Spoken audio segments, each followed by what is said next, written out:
बेटा ऊपर लाओ जरा, बाबा जी आए हैं नीमसार से। राम विवाह की कथा का रसपान करेंगे। कल हम सभी ने बहुत धूमधाम के साथ राम जन्मोत्सव मनाया था। बधैया बाजे आंगने में, खूब लड्डू कल बटा, इतने लड्डू लोगों ने खाए हैं। कल कमेटी वाले कह रहे थे महाराज इतना आया है लड्डू कि बटा भी है बचा भी है, बासी खाया जाएगा। कल बहुत धूमधाम से राम जन्मोत्सव कथा मनाई गई। कहने को तो राम जन्म हुआ है, लेकिन वास्तविक अर्थ में राम जन्म नहीं है, रामावतार है। राम अवतार, अवतार में और जन्म में छोटा सा एक अंतर होता है। अवतार जन्म में क्या अंतर होता है इसको मैं आपको सुनाऊं। उसके पहले एक बहुत सुंदर दोहा मैं आज पढ़ रहा था, आज ही सवेरे, मानस का ही दोहा है। उसमें लिखा है कि अगर मनुष्य 3 काम कर ले तो प्रत्येक मनुष्य के हृदय में सिय रघुवीर बिहार, सीता और राम जी बिहार कर सकते हैं। बिहार माने बिहार वो उत्तर प्रदेश बिहार नहीं, बिहार माने होता है विचरण करना, बिहार माने निवास करना। जैसे वृंदावन बिहारी, अवध बिहारी, ऐसे उस आदमी के, चाहे वो स्त्री हो चाहे पुरुष हो, उसके अंदर सिय रघुवीर बिहार कर सकते हैं।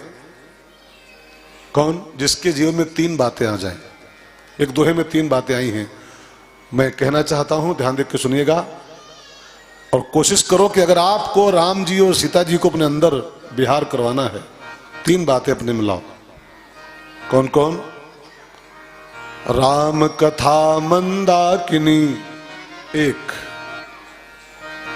चित्रकूट चित चारु, और तुलसी सुभग स्नेह बनु, सिय रघुवीर बिहारू। गोस्वामी जी कहते हैं जहां ये 3 बातें होती हैं वहां सिय रघुवीर बिहार। कौन कौन? एक तो मंदाकिनी नदी, जहां पर हो मंदाकिनी, जहां मंदाकिनी हो वहां राम जी रहते हैं। जहां कामदगिरी पर्वत हो कूट, वहां राम जी रहते हैं। और जहां वन हो वहां राम जी रहते हैं। तो मंदाकिनी, पर्वत और वन, राम कथा मंदाकिनी, चित्रकूट चितचारु, तुलसी सुभग स्नेह बन। और जहां 3 चीजें हैं तो गोस्वामी जी कहते हैं सिय रघुवीर बिहार। अब आप जरा थोड़ा सा गहराई समझ लो 1 मिनट में। मंदाकिनी क्या है, पर्वत क्या है और वन क्या है? तो साफ साफ इसी दोहे में लिखा हुआ है, राम कथा मंदाकिनी। एक तो नदी है वो, उसको चित्रकूट में उसको अगर छोड़ दिया जाए तो गोस्वामी जी के अनुसार राम कथा ही मंदाकिनी है। ठीक है, तो जिसके जीवन में राम कथा की मंदाकिनी बह रही है, जो राम कथा की मंदाकिनी में रहता है, सुनता है अपने कानों से वो, और जिसका चित्रकूट हो गया है। चित्रकूट माने आप सब जानते हो, मैंने आपसे एक दिन और कहा था, चित्त प्लस कूट। चित्त माने होता है अंतःकरण का एक डिपार्टमेंट है, मन बुद्धि चित्त, ठीक है ना। और कूट माने होता है पर्वत। तो जिसका चित्त कूट हो गया है, जिसके चित्त की चंचलता समाप्त हो गई है, और कूट माने होता है पहाड़ की भांति स्थिर चित्त, जिसका चित्त पहाड़ की समान, कूट की समान स्थिर हो गया है, वो चित्रकूट हो गया। ठीक है ना। तो राम कथा की मंदाकिनी, पहाड़ की भांति स्थिर चित्त, और सुभग स्नेह बन। बन माने माना गया स्नेह बन, प्रेम ही बन है, प्यार ही बन है। ठीक है ना। तो जिसके जीवन में राम कथा है, पर्वत की भांति स्थिरता है, और जिसके जीवन में प्रेम का बन है, स्नेह बन। ठीक है ना। तो जहां राम कथा, स्थिरता और प्रेम, 3 चीजें हैं।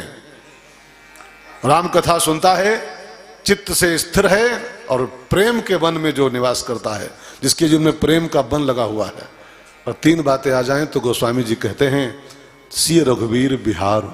फिर उसका जीवन नहीं बचेगा, उसके जीवन में सिय रघुवीर बिहार करेंगे। तो इसी उम्मीद के साथ कि राम कथा की मंदाकिनी में हम लोग डुबकी लगा रहे हैं, कूट की भांति स्थिर होकर इसको सुने और स्नेह बन में निवास करें, प्रेम से कथा सुने, तो आप सबके जीवन में राम का विहार हो सकता है। इसी उम्मीद और इसी मंगल कामना के साथ आइए कथा की चौथी सभा का हम लोग शुभारंभ करें। राम जन्म नहीं, राम अवतार कल मनाया गया। लीन मनुज अवतार। अवतार और जन्म में एक छोटा सा अंतर होता है। अवतार भी पैदा ही होना होता है और जन्म भी पैदाइश को ही कहते हैं। राम भी पैदा हुए थे और आप भी पैदा होते हो, हम आप भी पैदा हुए हैं, लेकिन हमारी आपकी पैदाइश और राम की पैदाइश में एक अंतर है। इसलिए हमारा आपका जन्म है और राम का अवतार होता है। हम आप जन्म लेते हैं, राम जी प्रकट होते हैं। अंतर कहां पर है? हमारा आपका जन्म होता है कर्मवश, कर्मवश, पुण्यवश, पापवश, वासनाओं के वश। आप अपनी मर्जी से नहीं पैदा हुए हो। जीव की मर्जी नहीं है, परवश जीव। रामायण में एक परिभाषा है जीव की, परवश जीव और स्वबस भगवंता। दोनों में खाली एक का अंतर है, जीव परवश है और भगवान स्वबस है। तो आप अपनी इच्छा से नहीं आए हो, आपको आपके कर्म लेके आए हैं। अब जैसा पीछे किए थे वैसा भोगने आए हो। पुण्य किए थे तो अच्छे घर में पैदा हो जाओगे। देखो, बेटा भिखारी का भी होता है, बेटा मुकेश अंबानी के भी होगा। दोनों बेटे तो हैं, दोनों बच्चे ही तो हैं, लेकिन मुकेश अंबानी के यहाँ बच्चा हुआ होगा और एक भिखारी के यहाँ बच्चा होता है ना। एक गरीब आदमी के यहाँ बहुरिया आती है, एक मुकेश अंबानी बहुरिया भी आई है कुछ दिन पहले, 4 दिन पहले। अंतर तो कुछ ना कुछ है। बहुरिया तो आपके यहाँ भी आती है, बहुरिया हमारे भी आएगी, लेकिन मुकेश अंबानी बहुरिया आई है तो कुछ तो पुण्य की होगी वो लड़की, कुछ तो पुण्य की होगी ना भाई। मुकेश की बहुरिया बनी है, क्यों बनी है? कुछ तो उसका पुण्य होगा। मुकेश के यहाँ पैदा हुआ है तो क्यों पैदा हुआ? आप भिखारी का नहीं पैदा हो गया बच्चा हो। तो हम आप जो पैदा होते हैं, हम आप स्वतंत्र नहीं है।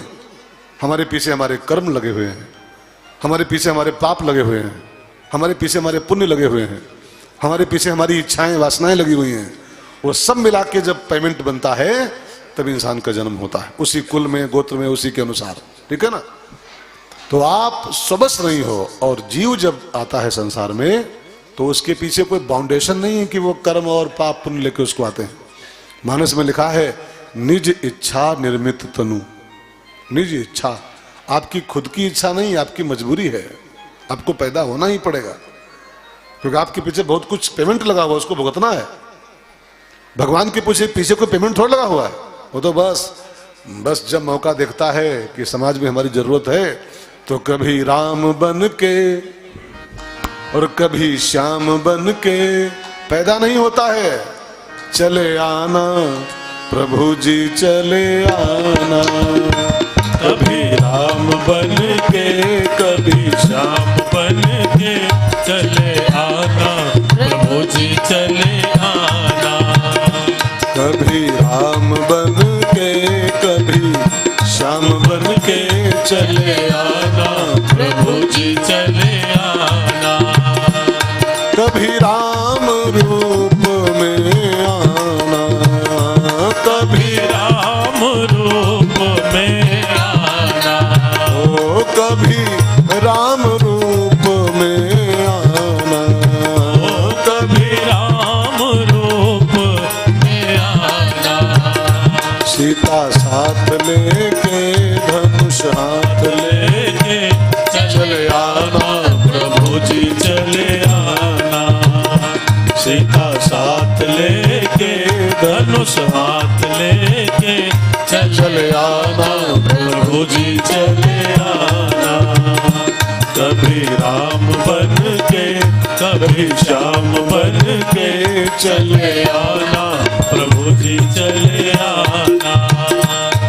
चले आना, प्रभु जी चले आना, चले आना, प्रभु जी चले आना। वो आते हैं, आपको आना पड़ता है। हमको आपको वो आते हैं स्वयं। आपको आपकी मर्जी नहीं कि आप आओ चाहे ना आओ, आपको आना ही पड़ेगा। गीता में एक बहुत बढ़िया श्लोक लिखा हुआ है, और चूंकि ये कथा गीता जयंती पे हो रही ना, तो राम कथा कम गीता, बीच बीच गीता का भी कुछ बात होनी चाहिए। गीता में लिखा है, जातस्य ही ध्रुव मृत्यु और ध्रुव जन्म मृतस्य चा। जिसकी मृत्यु हुई थी उसका जन्म अवश्य होता है, और जिसका जन्म हुआ है उसकी मृत्यु अवश्य होती है। भगवान की मृत्यु क्यों नहीं होती? भगवान मरते उड़ते कभी नहीं है, वो अविनाशी है, क्योंकि वो पैदा नहीं होता है, और जो पैदा नहीं वो मरेगा कैसे? जो पैदा होता है वो मरता है, और जो मरता है वो पैदा होता है। तो भगवान न मरते हैं न पैदा होते हैं, वो तो खाली आते हैं बस संसार की व्यवस्था ठीक करने के लिए। जब जब होए धर्म के हानि, बाढ़े असुर अधम अभिमानी, तब तब धरि प्रभु विविध शरीरा, हरे कृपा